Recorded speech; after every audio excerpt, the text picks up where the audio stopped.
Test క్రికెట్లో అత్యధిక పరుగులు చేసిన వారిలో రిక్కీ పాంటింగ్‌ని దాటేసి సచిన్ టెండూల్కర్ తర్వాత సెకండ్ ప్లేస్‌లో ఈ జో రూట్ ఉన్నాడు. అసలు ఈ ఫ్యాబ్ ఫోర్‌లో రూట్ ఎక్కడ నిలబడతాడు? అండ్ సచిన్ రికార్డ్స్‌ని బద్దలు కొడతాడా లేదా? ఈ విషయాలను ఈ వీడియోలో తెలుసుకుందాం.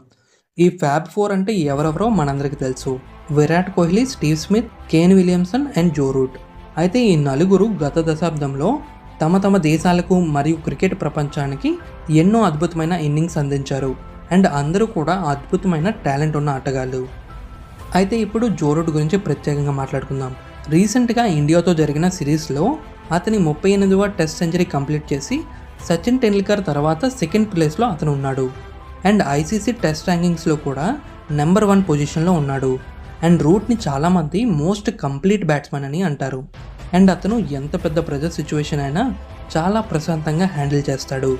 కేవలం టెస్ట్ మ్యాచెస్లోనే కాదు, రీసెంట్గా వెస్టిండీస్తో ఆడిన ఒక వన్డే మ్యాచ్లో అతను 166 రన్లు కొట్టి అతను ఎంత గొప్ప ఆటగాడో చూపించాడు. అండ్ ఇంగ్లాండ్ తరపున అత్యధిక వన్డే సెంచరీలు కొట్టిన వ్యక్తి కూడా అతనే. ఇప్పుడు అసలైన ప్రశ్న, సచిన్ టెండూల్కర్ టోటల్గా టెస్ట్ మ్యాచెస్లో 15,921 పరుగులు కొట్టారు.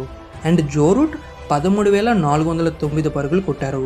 అయితే రూట్కి ఇంకా 2,512 పరుగులు కావాలి. సో రూట్కి ఇప్పుడు 34 సంవత్సరాలు. అతను మరో 3-4 సంవత్సరాలు కన్సిస్టెన్సీగా ఆడితే ఈ రికార్డ్స్ బద్దలు కొట్టడం అంత కష్టమేమి కాదు.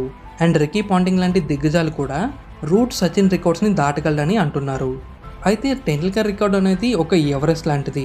దాన్ని సాధించడం అంత ఈజీ ఏం కాదు. బట్ రూట్కున్న కన్సిస్టెన్సీని చూస్తుంటే ఇది జరిగే అవకాశం ఉందని అనిపిస్తుంది. సో మరి మీరేమంటారు?